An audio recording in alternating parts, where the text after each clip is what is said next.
If one more person tells me that they can't do calligraphy because they don't have pretty handwriting, I'm going to scream. Calligraphy has nothing to do with your handwriting. It is a series of learned shapes and squiggles and lines. That's it. So there are 8 basic strokes. You have the entry stroke, which is light pressure going up. You have full pressure stroke, which is full pressure going down. You have the overturn. You have the underturn. You have a compound curve.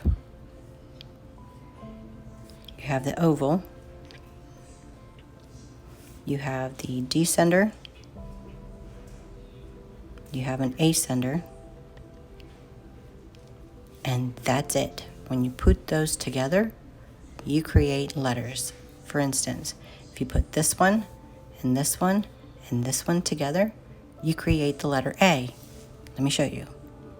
Entry stroke, oval,